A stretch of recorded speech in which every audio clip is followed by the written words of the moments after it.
Welcome back for this episode. आम्ही गोरेगावकर हा कार्यक्रम आपण करत आहोत. आपल्याबरोबर फ्रेम मध्ये आहेत अजित पुत्रन, जसं आपण मगाशी सांगितलं, one of the finest find of tennis cricket from Goregaon. Nitin Naik, नायका म्हणून तुम्हाला म्हटलं जातं आणि बऱ्याच टुर्नामेंट्स तुम्ही गाजवलेल्या आहेत. अप्रतिम गोलंदाज, स्ट्रायकर कडून खेळलेला हा खेळाडू नितीन नाईक, थँक्यू. आणि प्रसाद सामंत, डेफिनेटली प्रसाद सामंत सुद्धा स्ट्रायकर कडून खेळलेले आहेत, उत्कृष्ट गोलंदाज होते.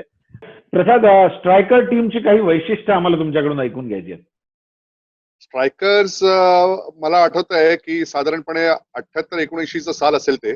आम्ही शाळेमध्ये होतो आणि गोरेगावच्या पेरूबाग म्हणून एक एरिया आहे, तिकडे एक हाफ रोड होता अर्धाच, आणि त्या रोडवर सिलेक्टेड 11ची प्रॅक्टिस चालायची रोज संध्याकाळी 4-4:30 पासून संध्याकाळी 6 वाजेपर्यंत वगैरे. आणि ती प्रॅक्टिस बघायला म्हणून आम्ही जाऊन उभे राहायचो, आम्ही सगळे मित्र जे काय क्रिकेटमध्ये इंटरेस्टेड होते. आणि त्यावेळेचं वादळ आणि तुफान रमेशजी नार्वेकर यांची आम्ही गोलंदाजी तिकडे बघायचो. आणि एकापेक्षा एक उत्कृष्ट गोलंदाज आणि फलंदाज त्या प्रॅक्टिसला तिकडे असायचे. त्याच्यामध्ये नावं घ्यायची झाली तर शशांक गावकर, टेक्निकली सॉलिड बॅट्समन. त्यानंतर अजित सारंग, अजून एक झंझावात गोलंदाजीचा. अजित राऊळ सर यायचे त्यावेळेला. आणि मला अजूनही आठवतं की अजित राऊळ रमेश नार्वेकरच्या त्या पेसला डाव्या गुडघ्यावर बसून ते स्क्वेअर कट मारायचे. आणि ती स्क्वेअर कट एवढी सुसाट जायची की तिकडे एक पत्रा होता, पत्रावर त्या बॉल आपटला एमआरआय की त्याचा मोठा आवाज व्हायचा. तो आवाज आजही माझ्या कानात आहे, अजित राऊळची जी स्क्वेअर कट होती ती. आणि ते बघता बघता आम्ही विचार केला की आम्हाला पण क्रिकेट यांच्यासारखं खेळायला जमलं पाहिजे किंवा काय. तर त्या पेरूबागेमध्ये एक छोटासा बोर्ड आहे, गल्ली छोटीशी, तिकडे दत्त निवास म्हणून एक बिल्डिंग आहे. त्या बिल्डिंग मध्ये नितीन कामत, सचिन कामत, चेतन कामत ही फॅमिली राहायची. आणि ऑब्व्हियसली त्यांच्याकडे स्टम्प्स, बॅट्स आणि बॉल्स ठेवलेले असायचे. आणि आम्ही रोडवर छोट्याशा गल्लीमध्ये आम्ही प्रॅक्टिस सुरू केली. आणि सुरुवातीला फ्रेंड्स 11 म्हणून आमची टीम होती. फ्रेंड्स 11 म्हणून आम्ही त्यावेळेला कुंदन सामंत आमचा एक होता विकेट किपर, खूप चांगली विकेट किपिंग करायचा आणि बॅटिंग करायचा, तो आमचा कॅप्टन होता. त्यानंतर महेश शहा म्हणून एक चांगला विकेट. आमच्याकडे काय म्हणजे स्ट्रायकर्स 11चं वैशिष्ट्य सांगायचं झालं तर 3-4 विकेट किपर होते. ओके. आणि बॉलिंगचे भरपूर व्हेरायटीज आमच्याकडे होत्या. म्हणजे Sachin Kamat right arm leg spin, Nitin Nayaka was the म्हणजे best right arm leg spin, आणि त्याच ऍक्शन मध्ये तो ऑफ स्पिन पण मारायचा जोरात. आणि त्याने बऱ्याच लोकांना आश्चर्यचकित केले त्याच्या त्या गोलंदाजीच्या स्किलमुळे. आणि मी असायचो, विनय दणायत असायचा. पण सुरुवातीला तुषार मला एक सांगायचं आहे की काही जण आपल्यामध्ये नाही आहेत या जगात, जे आमच्याबरोबर खेळले किंवा आम्ही त्यांच्याबरोबर खेळलो. तर सुरुवातीला मला म्हणजे ज्ञात आणि अज्ञात क्रिकेटिंग फील्ड मधले, फ्रॅटर्निटी मध्ये, मुंबईतले टेनिस क्रिकेट मधले जे कोणी आमच्याबरोबर खेळले, आमच्या विरोधात खेळले, जे आज नसतील, तर त्यांना मी खरोखर वंदन करतो, त्यांच्या पवित्र स्मृतीस आदरांजली वाहतो. त्याच्यामध्ये नाव स्ट्रायकर्स 11चं घ्यायचं झालं तर देऊ उजगावकर म्हणून एक चांगला ऑलराऊंडर होता, तो अनफॉर्च्युनेटली आता नाहीये. संजू वराडकर म्हणून एक होता, तोही आज नाहीये. त्यानंतर राजा तावडे म्हणून एक होता, तो पण आज दुर्दैवाने नाहीये. आणि आमचा सगळ्यांचा जवळचा मित्र जयप्रकाश कामत उर्फ पेट्या, तो बिचारा आता गेल्या वर्षी 16 डिसेंबरला तो एक्सपायर झाला. तर ह्या लोकांकडनं पण आम्हाला बरंच शिकायला मिळालं. ह्या लोकांवर बरेच वर्ष आम्ही प्रॅक्टिस केली, एकत्र क्रिकेट टुर्नामेंट्स खेळलो. पार्ल्यापासून बोरिवलीपर्यंत आम्ही अनेक टुर्नामेंट्स मध्ये भाग घेतला, अनेक ठिकाणी फायनल्स मारल्या. संजू वराडकर आणि मी साधारणपणे 82-83च्या वेळची गोष्ट असेल, बोरिवलीच्या लीना चंद्रावकर लेन मध्ये एक टुर्नामेंट होती, तिकडे आम्ही एंट्री टाकायला रात्री 8 वाजता गेलो होतो. आणि तिकडे एंट्री टाकायला गेलो तर ऑर्गनायझर्स म्हणाले की अरे तुमचं फ्रेंड्स 11 आहे, आमच्याकडे ऑलरेडी फ्रेंड्स 11 आणि अजून काहीतरी फ्रेंड्स सीसी नावाच्या 2 टीम्स आहेत, तर तुम्ही तुमचं नाव चेंज केलं तर बरं होईल. तर आम्हाला ते सरप्राइझिंग होतं आणि आम्ही काय तयारीत गेलो नव्हतो. पण मग असं सुचलं त्यावेळेला की स्ट्रायकर्स 11 ठेवूया, आणि म्हणून आम्ही ते स्ट्रायकर्स 82-83 ला ठेवलं. इथे आता आपल्या बरोबर श्रीकांत दादरकर जुडले गेलेले आहेत. श्रीकांत, वेलकम. आणि श्रीकांत बरोबर श्रीकांत दादरकरचे वडील अरविंद दादरकर सुद्धा आपल्याला फ्रेम मध्ये दिसत आहेत. श्रीकांत दादरकर यांच्याबद्दल सांगावं तर केम्ब्रिज संघासाठी खेळलेले श्रीकांत दादरकर, नंतर लेदर क्रिकेट सुद्धा वरच्या लेवलला खेळले आणि एक धडाकेबाज विस्फोटक फलंदाज म्हणून श्रीकांत दादरकर यांची ख्याती होती. तुझ्या वेळेचा बेस्ट कॅप्टन, तुमच्या एराचा बेस्ट कॅप्टन कोण होता तुझ्या मते? माझ्या मते माझ्या एरिया इरा मधला जो सगळ्यात बेस्ट कॅप्टन होता, ज्याच्या अंडर मी खेळलो, तो सचिन कामत होता. सचिन कामत हा एक नुसताच हुशार तरुण नव्हता, तर त्याच्याबरोबर त्याच्याकडे चांगली राईट आर्म लेग स्पिनची बॉलिंग तो खूप सुंदर टाकायचा आणि तो लेफ्ट हँडेड बॅटिंग पण करायचा. आणि कॅप्टनशिप ॲज अ कॅप्टन त्याचे फील्ड प्लेसमेंट आणि बॉलिंग चेंजेस आणि जे काय होते ते सगळे क्रुशियल होते. मला वाटतं सचिन कामतच्याच कॅप्टनशिप खाली आम्ही बऱ्याच टुर्नामेंटच्या फायनल्स मारल्यात. त्यामुळे ऑब्व्हियसली माझ्या मते माझा बेस्ट कॅप्टन वुड सर्टनली बी सचिन कामत होता. नितीन नाईक एक असा गोलंदाज एकाच टप्प्यावरती दोन्ही टाकणारे. म्हणजे राजू मालवणकरला एकदा तुम्ही मला वाटतं गोरेगाव 20ला एक ऑफ ब्रेक टाकला होता. पहिले 2 बॉल लेग ब्रेक टाकले होते, तिसरा बॉल ऑफ ब्रेक टाकला होता. त्यांनी तो वेल लेफ्ट केला आणि काठी घेऊन गेला, हे माझ्या ऐकण्यात आलेलं आहे. So one of the great bowlers of that era Nitin Naik. Nitin, माझा एक प्रश्न तुमच्याकडे आहे. नंदादीप शाळेच्या मैदानावर सगळ्यात पहिली नाईट टुर्नामेंट झाली होती आणि ती तुम्ही ऑर्गनाईज केली होती. आम्हाला त्यांच्याबद्दल ऐकायचं आहे. काय किस्सा होता तो? हो हो हो आम्ही ऑर्गनाईज केली होती. पहिले त्याच्या अगोदर एक डे टुर्नामेंट पण झाली होती. त्याच्यात आम्हाला ती आयडिया आली आणि नाईट क्रिकेट सबब मध्ये असं कुठे झाली नव्हती. तर बरेच म्हणजे आम्ही त्याच्यात प्रयत्न करत होतो अगोदर, पण काय होत नव्हतं. पण एक आमच्या एरियात मध्ये एक तेंडुलकर नावाचे गृहस्थ होते. ते त्यावेळेस BSES होती. BSES मधून परमिशन त्यांनी घेतल्यानंतर आम्हाला ते करता आलं ते नाईट क्रिकेट. आणि मग नंतर मग बाकीची अरेंजमेंट फारच सुंदर आणि गोरेगावातली पहिली मोठी टुर्नामेंट होती ती नाईट क्रिकेट. त्याच्यात सगळ्या मोठ्या टीम्सना इन्व्हिटेशन पण केलं होतं. मग वर्सोवाच्या टीम्स होत्या, नंतर दादरच्या टीम होत्या, शशी ब्राईट होती, गणेश गल्ली होती, आमची स्वतःची टीम होती. आणि आयोजन उत्तमरित्या होतं. आणि हे सगळं करण्यासाठी आमचं एकच स्पॉन्सर होते, जयप्रकाश हॉटेल, ते जयन्ना सेठ.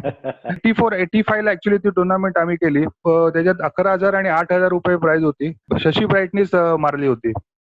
आणि ते युनिकच होतं. म्हणजे सबब मध्ये असं काही झालं नव्हतं. बरेच लोक बघायला पण आले होते. मग त्यातूनच लोकांनी प्रेरित होऊन नाईट क्रिकेट करायला सुरुवात केली. म्हणजे केम्ब्रिजचा अजून एक प्लेअर इथे जोडला गेलेला आहे आपण बोलत असताना, जितेंद्र इंगळे. जितू, थँक्यू जॉईन करण्यासाठी. एकत्र खेळलेली ही फॅमिली, एकत्र खेळलेली ही पिढी, श्रीकांत दादरकर यांचे वडील अरविंद दादरकर, श्रीकांत दादरकर आणि अज्जू दादरकर, ही पिढी आपल्याला पाहायला मिळाली. 2 भावंड सुद्धा एकदा मैदानावर पाहायला मिळाली. तशीच अजून एक पिढी आणि चंद्रकांत इंगळे, महेंद्र इंगळे आणि जितू इंगळे. जितू इंगळे आज इथे उपस्थित आहेत. So thank you very much gentleman. मी श्रीकांतकडे प्रश्न माझा आहे. श्रीकांत, केम्ब्रिजची सुरुवात कशी आणि कधी झाली? केम्ब्रिजची सुरुवात मला अजून नीट आठवते. 1982-83 सीझनला जेव्हा मी 12वीला असताना सुरुवात झाली त्याची. आणि त्याची सुरुवात डायरेक्टली और इनडायरेक्टली म्हटलं तर ह्या सिलेक्टेड 11च्या मुळेच झाली. तर असं झालं की आमच्याकडे, मी जिकडे गोरेगावला राहत होतो, उन्नतनगर मध्ये आझाद क्रीडा मंडळ मध्ये एक मोठी भव्य दिव्य अशी टुर्नामेंट व्हायची. जवळजवळ 3-4 महिने चालायचे. 32 टीम असायच्या. खूप मुंबईतल्या एकदम नावाजलेल्या टीम्स होत्या. त्यामध्ये सिलेक्टेड 11, चाफे गल्ली, बाळप्रकाश, गणेश गल्ली, तुझी VPRC, सरोज, नर्मदा अर्जुन, मॅचलेस, सीना महादेव, गोमा गल्ली. आणि एक वैशिष्ट्य म्हणजे आझाद मैदानात तू अजूनही कधी गेलास तरी खरोखरच मला म्हणजे एक सर्वांचा एक हॅट्स ऑफ सांगायला लागते की तिकडचे प्रेक्षक म्हणजे अजूनही रणजी ट्रॉफीला पण एवढे प्रेक्षक नसतील तरी आताही असतात. आणि पहिली गोष्ट म्हणजे काय, तिकडे आमचं सर्व क्रिकेट सुरू झालं. आम्ही तिकडे खेळलो, पडलो आणि रडलोही तिकडे. कसं झालं की फ्रँकी करून एक आमच्याकडे म्हणजे तो ऑर्गनायझिंग कमिटीमध्ये होता, त्याची एक ब्ल्यू स्टार टीम होती त्या आझाद क्रीडा मंडळाची. तर ती ब्ल्यू स्टार टीमची तो नेहमी टाकायचा आणि तो काय करायचा की सिलेक्टेड 11 चे सर्व प्लेयर्स घ्यायचा. तर पण त्यांचं काय होतं, इनिशियली फर्स्ट सेकंड राऊंडला ते अवेलेबल नसायचे. मग आम्ही ते पहिले 2-3 राऊंड खेळायचो. 2-3 राऊंड खेळल्यानंतर तिसऱ्या राऊंड पासून क्वार्टर फायनल पासून हे सर्व यायचे आणि आम्ही बसायचो, बघायचो. आणि मग एक वर्ष असं विचारला, असं पण आपण 2 राऊंड खेळतोय आणि 3 राऊंड खेळतो आणि क्वार्टर फायनल बसतोच आहे, असं पण आपण कुठेही दुसरी टुर्नामेंट मध्ये एंट्री टाकली तर होऊ शकते की आपण पुढे जाऊ शकेल. तर म्हणून मग मी, विभाकर, माझे वडील अरविंद दादरकर आणि एक आमचा मित्र होता चांगला रवींद्र पाठक, त्याला आम्ही प्रेमाने मुकुंद बोलायचो, त्यांनी मिळून ती एक केम्ब्रिज टीम आम्ही तेव्हा चालू केली. भागूरनगरमध्ये उदय कांचन आणि आमच्या कॉलेजमध्ये रवी कृष्णन होता, त्याला घेतला. मग मोतीलाल नगरमध्ये सुनील होता, नंतर परमेश होता, जितू इंगळे होता आणि आमचा श्याम रायते जो माझ्या कॉलेजचा कॅप्टन होता, डालमिया कॉलेजचा, त्याला आम्ही घेतला तिकडून. मग म्युन्सिपालिटी कॉलनीमध्ये आमच्याकडे सिनियर म्हणजे असं भाई सावंत होता, प्रवीण कदम होता, नंतर सूर्या फोडकर होता आणि संदीप माने, हे आम्ही तिकडून घेतले. आणि जवाहरनगर आणि कुमुदनगर मधनं संदीप साखरे आणि मयूर वडके ह्यांना घेतलं. आणि आमच्याकडे आम्ही स्वतः उन्नतनगर राहतो तिकडे बाळा पांचाळे, चिन्ना, हे सर्व आम्ही मिळून अशी एक यंगस्टर आम्ही टीम बनवली. जी फर्स्ट टुर्नामेंट टाकल्यानंतर आमची काय सांगू तुला, असं म्हणजे that was our fortunate days की आम्हाला सिलेक्टेड 11 क्वार्टर फायनल आहे. आम्ही 2 राऊंड जिंकलो, सिलेक्टेड क्वार्टर फायनल. तेव्हा असे बोर्ड लावायचे, म्हणजे ओपनच्या पुढच्या संडेला कोणाची मॅच आहे असे बोर्ड लावायचे की म्हणजे आता ब्ल्यू स्टार 11 वर्सेस केम्ब्रिज. तर तिकडे कोणीतरी त्या क्वार्टर फायनल मॅचला वरती लायन आणि माऊस असं पण लिहिलं होतं. म्हणजे पहिला वरती लायन, सेकंड सिलेक्टेड आणि आम्ही माऊस. टॉस उडल्यावर आम्ही जिंकलो. आणि खरोखर सांगतो तुषार, त्या दिवशी काय वेगळं असं एक म्हणजे चैतन्य सर्वांच्या टीम मध्ये जन्मला. आणि आमच्या बॉलरने एवढी अप्रतिम बॉलिंग टाकली, अप्रतिम म्हणजे म्हणजे अजूनही मला आठवते, आम्ही त्यांना ना 29 रनला ऑल आउट करून टाकला फर्स्ट ह्याच्यामध्ये. सो आणि 29 रन चेस करता करता असं आमची पण थोडी परिस्थिती एकदम वाईट झाली. शेवटी 2 रन हवे असताना, आमचे 2 विकेट होत्या, 2 रन हवे असताना, आणि मला अजूनही आठवते भाई सावंत जो आमच्या नंतर खेळायला लागला, तो भाई सावंत बॉलिंग टाकत होता. त्यांनी तो बॉल पण फुटलेला होता एमआरआयचा, तरी तो टाकत होता. आणि त्यांचा जो फ्रँकीचा भाऊ कोरी, तो आमच्यात खेळत होता. आणि त्यांनी 2चा शॉट चांगला, तो खरा असा मजबूत होता, आणि 2चा शॉट मारला आणि दुसरा रन होताही. आणि हा धावला तिकडे, म्हणजे नॉन स्ट्रायकरला धावला. आणि सेकंड रन घ्यायचा फ्रँकी त्याला मध्ये शॉर्ट विकेट असं बोलत, तू अभी भागे तर घर पे लेके नाही जाएगा. आणि तो धावलाच नाही आणि तो रनआउट झाला. ती मॅच ऍक्च्युली आमची ऑल आउट झालं ते इक्वल आम्ही करू शकलो आणि 28ला आमचा ऑल आउट झाला. अशी ती एक मॅच आणि अशी आमचा हा प्रवास होता. या एखाद्या म्हणजे काहीतरी करून दाखवायच्या हिशोबाने आम्ही जो चालू केलेली जी टीम आहे, ती शेवटी जवळजवळ 15 ते 20 वर्ष आम्ही जवळजवळ असं अधिराज्य नाही बोलू शकत, पण काही असे सीझन्स आले जिकडे आम्ही 20-20 टुर्नामेंट, 21-21 टुर्नामेंट टाकल्या आणि आम्ही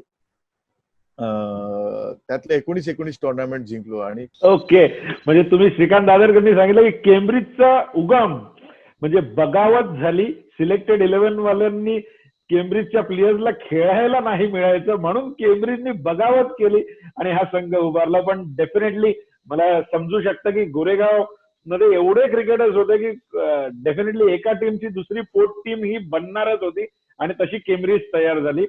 सो फॅन्टॅस्टिक. मला एक प्रश्न तुम्हाला विचारायचा आहे जितू, की तुम्ही एवढे वर्ष केम्ब्रिजला खेळलात, एक अशी मॅच जी मनाला आजही लागून राहिली आहे आणि अशी मॅच जिचा रिझल्ट आज बदलायचा जर चान्स मिळाला तर ती मॅच कुठची असेल? एक मॅच मला नक्की आठवते तुषार. आझाद मैदानला आम्ही खेळत होतो आणि समोरचा संघ होता हा डीएन नगरचा. म्हणजे फ्युचरचा मॅचलेसचे प्लेअर सर्व ते, म्हणजे अर्धे प्लेअर तर मॅचलेसचं नंतर रिप्रेझेंट पण केलं. तर त्या मॅच मध्ये आम्हाला काय स्कोर चेस करायचा होता आणि स्कोर चेस करताना सुरुवातीला केम्ब्रिजचे 2-3 विकेट लवकर गेले होते आणि मी बॅटिंग करत होतो आणि मी एक बाजू आपली नेहमीप्रमाणे लावून धरली, 2-1 2-1 चालू होतं असं, आणि स्कोर मोठा करायचा होता. आणि शेवटच्या टप्प्यामध्ये अशी मॅच आली की 2 ओव्हरमध्ये काहीतरी 31 धावा होत्या आणि त्या षटकामध्ये आम्ही काहीतरी 9 का 10 केल्या आणि लास्ट ओव्हरला साधारण 21 धावांची आवश्यकता होती आणि श्रीकांत तिकडे बॅटिंग करत होता. आणि श्रीकांत बॅटिंग करत असताना पहिल्या बॉलला मी 2 रनच्या धाये घेतलं आणि नंतर मग दुसऱ्या बॉलला मी रनआउट झालो बघा. आणि शेवटच्या 4 चेंडूमध्ये काहीतरी 19 धावांची आवश्यकता होती आणि श्रीकांतला स्ट्राईक मिळाला होता. श्रीकांतला स्ट्राईक देणं भागत होतं, मला पर्याय नव्हता आमच्याकडे. आणि ज्याप्रमाणे श्रीकांतने जी बॅटिंग केली शेवटच्या 4 चेंडूवरती आणि त्याने लागोपाठ 3 अक्षरशः म्हणजे ना टिकल्या गेल्या त्या परेशच्या बॉलिंगवर. परेश होता बॉलर डीएन नगरचा. आणि शेवटी 3 बॉलला 3 छगे मारले आणि शेवटच्या बॉलला 1 रन आम्हाला करायचंय. आता मॅच एवढी आलेली आहे, तोंडापर्यंत आलेला घास आहे आणि तोंडाला जवळ आलेला घास होता, गिळायचा फक्त बाकी होता आणि दादरकर सारखा एवढा धुवाधार बॅटिंग करतोय. तर नेमकं त्यावेळेला त्यांनी शॉर्ट बॉल टाकला परेशनी आणि श्रीकांतनी वाटलं की एकच रन काढायचा म्हणून तो बॉल टॅप केला आणि तो बॉल टॅप करता नेमका तो स्लिप मध्ये कॅच केला आणि संतूनी वाटत तो कॅच पकडला आणि ती मॅच आम्ही हारलो त्यावेळेला. म्हणजे अक्षरशः एवढी मॅच खेचून पोटातला घास काढतो ना आपण, तो तो काढलेला आणि तो नंतर शेवटी परत समोरच्याच्या हातामध्ये गेला होता. ती मॅच आम्ही हरलो, ते अजूनही जीवाला म्हणजे आठवण आहे आणि जीवाला लागतात की ती मॅच आपण जिंकलो असतो आणि जिंकायला पाहिजे, ही आठवण आहे माझी. Ajit, best of Shrikant Dadarkar you have seen. श्रीकांतचं कसं आहे, शेवटचा बॉल 6 पाहिजे ना, 99 out of 100 times you can trust Shrikant, तो बाहेर मार. ओके. लास्ट ओव्हर लाईक जितूने कसं बोलला 20 पाहिजे होता ना, only Shrikant can. And trust me, one of the most brilliant match finishers of tennis ball cricket होता Shrikant, no doubt about. Big match player, चांगलीच बॅटिंग करायचा. आणि I am proud to say that he was from Goregaon. कारण आज पण आपण जेव्हा एक जनरेशनचं बोलतोय, when I had just started becoming good, तेव्हा Mahendra Ingle and Satish Ramesh Narvekar, they were superstars of Goregaon. आम्ही बाहेर आमचा इंटरव्ह्यू वगैरे घ्यायचा तेव्हा मी महेंद्र आणि रम्याचं नाव घ्यायचं. मग माझा एक जनरेशन चालू झाला, मग श्रीकांत आला, मग आता वैद्य ब्रदर्स, प्रीतम परत, असं करत करत एक जनरेशनच आलाय क्रिकेटचा आपला. Correct. Shrikant was definitely one of the legends of Goregaon cricket, no doubt about it. हा, बेस्ट ऑफ नितीन नाईक जितू. हा, तर तो शिंपोलीला फायनलची मॅच होती आणि त्या टुर्नामेंटला 5,000 रुपयाचं, मला वाटतं 5,000 रुपयाचं प्रथम पारितोषिक होतं. आणि ते 5,000 रुपीज आहे ना, चिल्लर म्हणजे डॉलर आपले नाणी कॉइन्स, ओके. ते कॉइन्स अच्छा. होते, कॉइन्स एवढी अशी गट्टी हे भरून घे. अच्छा. आणि त्या सामन्याला मी तर त्या टीम मध्ये नसायचो, मी यांच्या पाठी मॅच बघायला फिरत असे. तर राजू मालोणकर हे एक जबरदस्त नाव त्यावेळेला होतं टेनिस क्रिकेटमध्ये, जबरदस्त नाव. म्हणजे राजूला बीट करणं म्हणजे हे सुद्धा फार मोठं काम होतं. आउट करणं हे तर फार लांबची गोष्ट आहे, पण राजू मालोणकर बीट झाला म्हणजे तो आउट झाला, असा एक त्यावेळेला एक समज होता लोकांचा. ओके. आणि मग राजूची विकेट मिळणं फार गरजेचं होतं या संघासमोर. आणि मग नितीन नाईका फरवाला बॉल त्यावेळेला MRIचा बॉल होता. पहिले 2 बॉल लेग ब्रेक गेले. लेग ब्रेक मला त्यावेळेला विकेट किपर मला आठवत नाहीये कोण आहे, विभागरच असेल मला वाटतं. आणि ते दोन्ही लेग ब्रेक राजू मालोकरने अतिशय छानपैकी सोडले, एकदम आरामात सोडले. आणि ते वाईडचं अपील वगैरे करत होता की हे वाईड मिळेल करून, परंतु अंपायरने तो काय वाईड दिला नाही. आणि तिसरा बॉल जो होता नायकाचा, तो सेम टप्प्यावर थोडासा मागे पुढे गेला असेल, पण त्या सेम टप्प्यावर पडला. आणि राजूला वाटलं की आता हा बॉल बाहेर वाईड जाणार करून, कारण लेग ब्रेक म्हणून तो बाहेर जाईल करून. तो लेग ब्रेकची वाट बघत होता आणि बॉल वाईड जाईल म्हणून, परंतु बॉल तो आतमध्ये रपकन आतमध्ये आला आणि राजूच्या बेल सोडायला त्यावेळेला. म्हणजे अविश्वसनीय असा तो बॉल होता, अविश्वसनीय. सुंदर. ती मॅच आम्ही फायनल मारली होती आम्ही तुषार. ओके. फायनल मारली होती आणि ती 5,000 रुपयाची नाणी अशी पाठीला लावून लड्डी आमचा पाठी घेऊन आला होता, पाठी आणि ती नाणी मोजेपर्यंत बराच वेळ गेला, नंतर कॉइन्स होते. पण असं का कॉइन्स का होते असं मी सहज विचारतोय. आता ते ऑर्गनायझरचं एक वेगळं असं कन्सेप्ट होता, त्यांनी ते कॉइन्सच आणलेले सगळे. RBI मधून कोणतरी असेल त्यांच्या ओळखीचा, कामाला असेल आणि ते एवढं वजन होतं ना ते, बापरे बाप. सो माझा प्रश्न आहे नितीन नाईक तुमच्यासाठी, लोणावळ्याला एक मोठी टुर्नामेंट व्हायची आम्ही ऐकलेलं आहे, पेशवा हॉटेलची ती जी टुर्नामेंट होती, आम्हाला तुमच्याकडून ऐकायचं आहे तुमचा परफॉर्मन्स, तुमच्या टीमचा परफॉर्मन्स आणि त्या टुर्नामेंट बद्दल. पेशवा हे मोठं रिसॉर्ट संदीप पाटील, आमच्या इकडचे गोरेगावचे मराठी फिल्म प्रोड्युसर आणि डायरेक्टर अरविंद सामंत, घागरे आणि गोरे नावाचे होते, त्यांनी ते चालू केलं होतं 85-86 ला. तेव्हा असं काही ऑल महाराष्ट्र टुर्नामेंट वगैरे व्हायचीच नाही, पण आम्ही त्या एफर्ट्स घेऊन सगळ्या टीम्सना अरेंज केलं. त्याच्यामध्ये रत्नागिरी, नाशिक, पुणे, कोल्हापूर आणि त्याशिवाय मुंबईतल्या दिग्गज संघ पण होते त्याच्यामध्ये. आणि बाहेरच्या लोकांनी पण मुंबईतल्या काही लोकांना घेतलं पण होतं, जे मोठे मोठे प्लेयर्स होते की त्यांच्यातून खेळणार म्हणून. आणि प्राइस पण त्यावेळेस बऱ्यापैकी प्राइस होतं त्याचं, 20,000 आणि 10,000 रुपये आणि ट्रॉफी. ते युनिक टुर्नामेंट होती. नितीन कामत, सचिन कामत यांनी उत्कृष्ट फलंदाजी, आणि त्याच्यात रमेश नार्वेकर पण होतेच आमच्याबरोबर, सिनियर खेळाडू. आणि तिकडे पण म्हणजे तेव्हा फॉर्म मध्ये होतो मी, माझे एक्सपिरियन्स तिकडे बाहेरच्या टीमना म्हणजे समजलेच नाहीत आणि त्याच्यातच आम्ही ते जिंकत गेलो. फायनलला एका साईडनी नर्मदा अर्जुन आली होती आणि दीपक शहा त्यावेळेस खरोखर उत्कृष्ट गोलंदाजी करायचा, आणि आम्हाला काहीतरी 16 काही रन पाहिजे होते.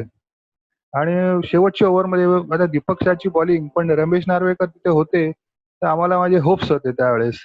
आणि रमेश नार्वेकर आणि दीपक शाहला खरोखर म्हणजे त्यावेळेस कधी दीपक शाहने याचा मार खाल्ला नसेल तर हवेबरोबर त्यांनी ते जबरदस्त 3 स्टिक्स मारून संपून टाकली मॅच क्या बात आहे, आणि क्या आम्ही बात जिंकलो. आहे. अजित पुत्रण हा एका संघासाठी किती इम्पॉर्टंट प्लेअर होता श्रीकांत, काय सांगाल? तो किती महत्वाचा होता तुम्हाला मी म्हणजे एका इन्सिडेंट वरनं सांगू शकतो. 1991 ला आर.के. ट्रॉफी पहिल्यांदा झाली 1 लाखाची टुर्नामेंट आणि त्या Yes. टुर्नामेंटमध्ये एंट्री मिळणं म्हणजे पण मोठी गोष्ट होती. राहुल होते, मॅचलेस होती आणि सर्व खेळत होते. आणि मग काय झालं त्यानंतर माहितीये की आम्हाला म्हणजे मीटिंग मध्ये विचारलं बाबा की तुम्हाला असं ह्याच्यामध्ये ही टीम परिपूर्ण वाटते की नाही, म्हणजे फुल म्हणजे कॉम्पॅक्ट टीम वाटते की नाही. त्या स्पॉन्सर्स असं होतं की ही टीम ही टुर्नामेंट आम्हाला जिंकायची आमची it is a prestige because we are staying in Chembur असं. तर आम्हाला विचारलं की बाबा काय म्हणजे तुम्हाला काय वाटतं ह्याच्यामध्ये अजून काय कमतरता आहे का. तर आम्ही बोललो एक अजित पुत्रण सारखा जर एखादा ऑलराऊंडर असेल म्हणजे जो बॉलिंग ऑलराऊंडर असेल तो पण तो मॅचलेसला खेळतो.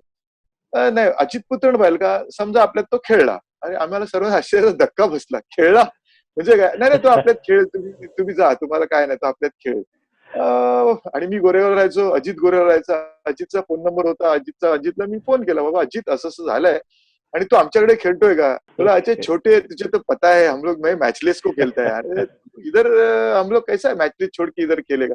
मग मी पण 1-2 दिवस गेले असतील, एखाद दिवस गेला असेल. मग दुसऱ्या दिवशी मी परत त्या नरेश सावंतला फोन केला. तो बोलतो नाही अजित आपल्याकडे खेळतोय. बोललो खेळतोय म्हणून मी परत फोन केला. बोला अजित असं असं झालं की तू आमच्याकडे खेळतोय का. अरे हा अजित बोलतो हा खेळतोय. बडा किस्सा है छोटे वैसा फोन पे बोलने जैसा नाही है. फोन पे बोलणे जैसा नाही है. मग दुसऱ्या दिवशी अजित भेटला मला. अजित भेटल्यावर मी अजितला विचारलं बाबा काय झालं की तू अचानक आमच्यात कसं खेळायला. बोलतो रात्री 9, 9:30, 10 ला कोणतरी माझ्या घरी 4 माणसं आली बोलतो आणि ते बसले आणि माझ्याशी बोलले की तू काय काम करायचं तू आमच्या टीमला खेळायचं. तर मी त्यांना सांगितलं नाही नाही मी मॅचलेसला खेळतोय आणि मॅचलेस त्यांना मी कसं काय तुमच्यातनं खेळू शकेन. तर बोलत त्यांनी सांगितलं की बाबा एक काम कर जरा मला जरा म्हणजे जरासं म्हणजे काय बोलते मला जरा गरम होते जरा असं घाम मी पुसून तर जरा पाणी घेऊन आणि खिशातनं असा एक खिशातनं अशी बंदूक त्या टिपावर ठेवली आणि त्याला सांगितलं जरा घाम येतो रे पाणी घेऊन येतं. अजित पाणी घेऊन गेला त्यांनी उचलली खिशात ठेवली म्हणे मी बघितलं मी बोलो अजित बोललो आणि मी बघितली आणि मला सांगितलं आणि त्यांनी मला सांगितलं की बाबा बघ एक तर तू चेंबूरमध्ये आमच्यात खेळणार किंवा कुठेच खेळणार. तुला जर असंच काय वाटत असेल तुला परमिशन काढली तर आमच्यावर मॅचलेसला चल. मग त्याला तिकडून ते मॅचेसला घेऊन गेले मॅचलेसच्या त्या देवेंद्राकडे घेऊन गेले जोशीकडे आणि त्यांना सांगितलं की असं असं आमच्याकडे खेळणार तुम्हाला काय ऑब्जेक्शन आहे का. त्यांनी पण सांगितलं आम्हाला काय ऑब्जेक्शन नाही पण तुम्ही अजितला घेऊन जा. आणि असा अजित म्हणजे हे इम्पॉर्टन्स होतं. आता ह्याच्या पुढे ह्या इम्पॉर्टन्स एवढंच इम्पॉर्टन्स नाही पण अजित आमच्याकडे खेळल्यानंतर त्याचं एवढं प्रोफेशनलिझम होतं ना की खेळल्यानंतर आता एखादा दुसरा किंवा माझ्यासारखा जरी माणूस असतं की आपल्या परफॉर्मन्सवरती एवढ्या प्रेशरमध्ये खेळण्यामध्ये परफॉर्मन्सचा इफेक्ट पडला असता. पण अजितचा त्या मॅचेसवर कधी परफॉर्मन्सवरती काही फरक पडला नाही आणि त्या टुर्नामेंटला त्यांनी मॅन ऑफ दी सिरीज घेतला. क्या आणि इट बात वॉज द है. First R K. टुर्नामेंटला मॅन ऑफ दी सिरीज घेणारा अजित पुत्रण हा प्रोफेशनल खेळाडू. म्हणजे हॅट्स ऑफ टू अजित की त्यांनी एवढं म्हणजे ते प्रोफेशनलिझम दाखवलं. क्रिकेटची कधी गद्दारी केली नाही. क्रिकेट त्यांनी जे काय त्याकडे मला वाटत नाही की ह्याच्यापेक्षा मोठा कुठचा इन्सिडेंट झाला असेल कुठच्याही टेनिस प्लेअर बरोबर आणि कुठच्याही इंटरनॅशनल प्लेअर बरोबर सुद्धा की घोड्याच्या जोरावरती ज्या खेळाडूला घेऊन जाऊन खेळवलं गेलं म्हणजे how important you are. Fantastic, yes lovely story. Jitendra Ingle मी तुमच्याकडे येतो. जितू त्या दिवसांमध्ये सेलिब्रेशन कसं व्हायचं जिंकल्यानंतर फायनल वगैरे मारल्यानंतर त्या दिवसामध्ये कॅश प्राइस वगैरे काही जास्त नाही, जास्तीत 11,000 रुपये मॅक्झिमम 25,000 म्हणजे लाखाची टुर्नामेंट. पण आम्ही जेव्हा फायनल मारली तर मग संध्याकाळी सगळे प्लेअर एकदम अतिशय खुशीमध्ये असायचे आणि मग लड्डी सारखे आमचे उत्साही पॅकर त्यावेळेला होते. मग ते कुठेतरी ढोल ताशा वगैरे यायचा आणि मग तो ढोल ताशा आणि मग तो चषक ती ट्रॉफी मोठी ती ट्रॉफी घेऊन मग त्या मैदानाच्या इकडे तिकडे जरा आपली मिरवणूक वगैरे फटाकडे वगैरे आणि लोकांना असं दाखवायचं की नाही आम्ही बघा फायनल मारून आलोय ट्रॉफी घेऊन आलोय. आणि मग सगळे क्रिकेट प्रेमी पण त्याच्या मागे मागे फॉलो करायचे अरे ही आपली टीम आहे गोरेगावची कुठून तरी जिंकून आलेली आहे. तो सगळा ताफा पाठी आमचा फिरायचा ढोल ताशांच्या ह्याच्यामध्ये. आणि मग ते सर्व झालं की मग लड्डी आमचा खूप दिलदार होता त्यावेळेला, खूप दिलदार, जबरदस्त दिलदार. आणि किती पण बक्षीस असू दे, फायनल मारले की मग सेलिब्रेशन एखाद्या हॉटेलमध्ये बारमध्ये झालंच पाहिजे. आणि मग आमचा एक बार फिक्स होता, तो विनोदा बार. अजूनही तिकडचे वेटर आम्ही गेलो की आम्हाला बघतात, आठवण काढतात. आणि मग जुन्या आठवणी काय झाली, ट्रॉफी वो ट्रॉफी और वो रात, मतलब आम्ही रात्रभर तिकडे जेवण खाणं पिणं सगळं तिथे व्हायचं. ती ट्रॉफी ते वेटर लोक बघतच राहायचे आणि हातात घेऊन बघायचे, अशी बॅटी बिटी आमच्या. आणि अशा प्रकारचं आमचं ते सेलिब्रेशन त्यावेळेला पैसे वाटून घेणं वगैरे असा काही प्रकार नव्हताच मुली. कारण पॅकर असे होते की ते खुश झाले की मग लड्डी सारखे लोक खिशातले पैसे पण घालून मोकळे व्हायचे फायनल मारले. जबरदस्त. चलो. ब्रँड्स कुठचे होते? ब्रँड्स जर विचारायचं झालं तर अरे त्यावेळेला आम्हाला ब्रँड पण नव्हता माहिती. मग आमच्याकडे तो श्याम तो श्याम वगैरे आमच्या असायचे ते जरा तरंगत होते या सगळ्या क्षेत्रामध्ये, विवाह वगैरे. मग ते हळू सांगायचे आमच्यासारख्या नवख्या कोणाला तरी, अरे हे घे, हे चांगलं आहे, जास्त नाही हलकं आहे. आणि डिशेस सुद्धा तिकडेच आम्हाला कळल्या. खरं सांगायचं तुझ्या डिशेस पण आम्हाला तिकडेच कळल्या की तंदुरी आणि हे ते वगैरे. ते अशी एक मजा होती ती त्यावेळेला. जबरदस्त. Lovely memories, lovely memories. हा. आणि आपण खरंच या मेमरीजच्या स्ट्रोक वरती केम्ब्रिज संघ कसा दिसायचा हे इथे बघणार आहोत. बघूया केम्ब्रिज संघ कसा दिसायचा.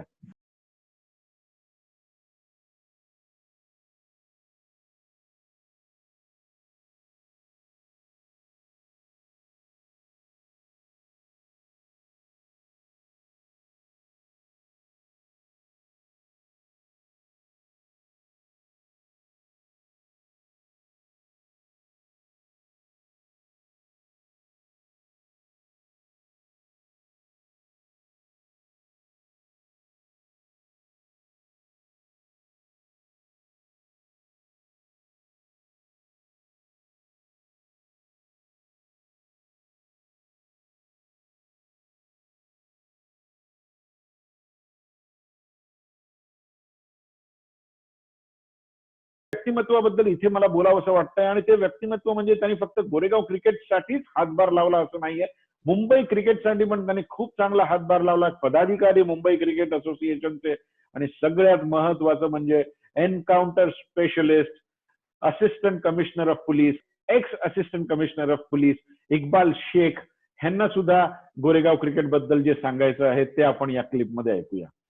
नमस्कार, मी इक्बाल शेख, रिटायर्ड ACP, वय वर्ष 66. 1974 साली मी सोलापूरहून ग्रॅज्युएशन करून सिद्धार्थनगर गोरेगाव इथे आलो. इथे आल्यानंतर तिथे सिद्धार्थनगरचे जे खेळाडू, टेनिस बॉल क्रिकेटचे खेळाडू होते त्यांच्याबरोबर म्हणजे त्या काळचे रवी मल्ल्या, जयंत घाटे, सुनील पाथर्डे, जनक कोटक, मिलन रणदिवे, दिलीप चव्हाण, श्रीराम वगैरे असे खेळाडूंच्या बरोबर आम्ही अधूनमधून संध्याकाळी सराव करायचं रोडवरतीच.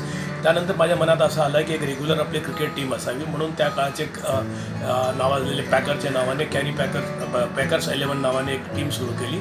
आणि आजूबाजूचे चांगले खेळाडू म्हणजे सतीश कुरू, प्रकाश हेगडे, सुदर्शन मंजेरी आणि एजाज अन्सारी असे खेळाडूंचा समावेश करून आम्ही एक रेग्युलर नियमित संघ सुरू केलं. त्या काळात एक मोठी टीम तिथे गोरेगाव होती, सिलेक्टेड 11. त्यात दिग्गज खेळाडू श्री अजित पै साहेब, श्री अजित पुत्रन साहेब, रमेश नार्वेकर, साळवी वगैरे असे खेळाडू होते. माझं जे प्रेम आहे गोरेगाववरती अफाट प्रेम आहे. मी दरवर्षी प्रबोधन ठाकरे ही टुर्नामेंटला हमखास माझी हजेरी लावतो. आणि तसेच माझे एक्स कलिग जे गोरेगावचे अजून तिथे स्थायिक आहेत त्यांना मी भेटायचा प्रयत्न करतो. जय हिंद, जय महाराष्ट्र. विभा, केम्ब्रिज टीमची बेस्ट विक्ट्री आणि प्लेयर्स काय सांगाल? केम्ब्रिज टीमची विक्ट्री मला एका मॅचची आठवण तुम्हाला सांगतो. जशी की पार्ल्या टिळकला जी मॅच व्हायची, जी मोठी मॅच झाली रबर बॉलची, त्यावेळेस आमच्या अगेन्स्ट एक शाह 11 म्हणून पहिली मॅच लागली आम्हाला. त्याच्यामध्ये दिग्गज खेळाडू खेळले ते प्रवीण आमरे, नरेश चुरी वगैरे केले होते. त्यावेळेस त्या लोकांनी 39 रन्स केले होते आणि आम्ही ते 10.3 मध्ये आम्ही चेस करून ती जिंकली होती. इम्पॉर्टंट असं आहे की त्या मॅचला नरेश चुरीचा जो कॅच काढला होता श्रीकांत दादरकरनी चिखलामध्ये, अक्षरशः एका हाताने जबरदस्त बुलेट स्ट्रोक होता तो. हो. त्याच्यानंतर नेक्स्ट मॅच क्वार्टर फायनलला लागली ती आम्हाला शशी ब्राईट लागली होती. शशी ब्राईट लागली म्हणजे मोठी टीम मुंबईमधली, महाराष्ट्रामधली. शशी ब्राईटनी आमच्या पण बद्दल ऐकलं होतं. शशी ब्राईट पूर्ण पॅक साईड घेऊन आली होती, 22 पेअर घेऊन आले होते त्यावेळेस. ते लोक स्पेशालिस्ट रबर बॉलचे बनवून वगैरे आले होते. अजित पण कदाचित त्यावेळेस बाहेर बसला होता असं वाटते. आणि ती मॅच आम्ही इक्वल झाली मॅच ती. टाय झाली मॅच आणि ते लोक विकेटवर जिंकली होती ती मॅच.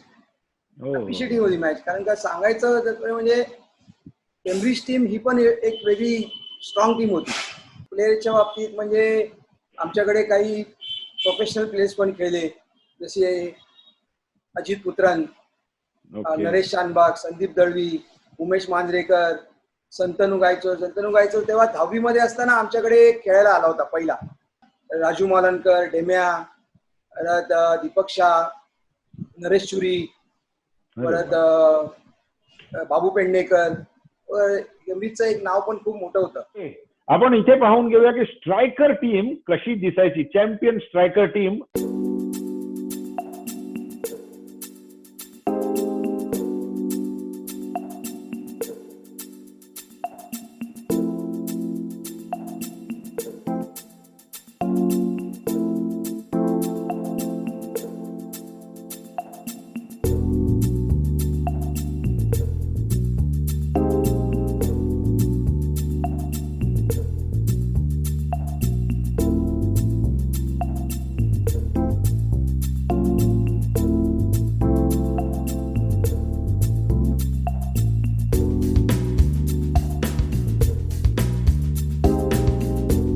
श्रीकांत, मी तुमच्याकडे येतो. एवढे वर्ष तुम्ही क्रिकेट खेळलात, गोरेगावात एवढे प्लेयर झाले.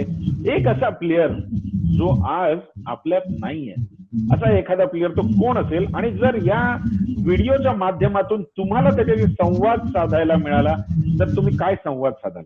Shrikant, over to you. संवाद साधत असेल तरच आमच्या बरोबर खेळलेला महेंद्र इंगळे याच्यावर साधायला लागेल. प्रिय मित्र महेंद्र, क्रिकेटचा विषय निघाला आणि तुझी आठवण येणार नाही हे शक्यच नाही.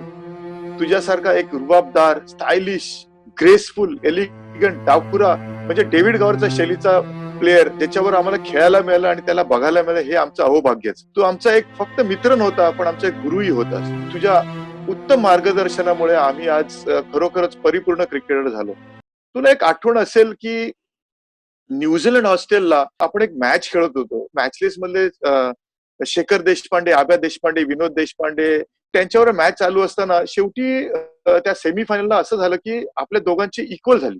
इक्वल झाल्यानंतर त्यांच्या 6 विकेट्स गेल्या आणि आपल्या 5 विकेट्स गेलेल्या. आणि ऑर्गनायझरने सांगितलं की ज्याचे कमी विकेट्स असतील त्यांना ते आम्ही विनर डिक्लेअर करू. काही कारणास्तव त्या समोरची टीम ऐकायलाच तयार नाही. महेंद्र इंगळे बोलला, बघा एक काम करूया, तुमच्यात जर दम असेल आपण एक ओव्हर मॅच खेळूया.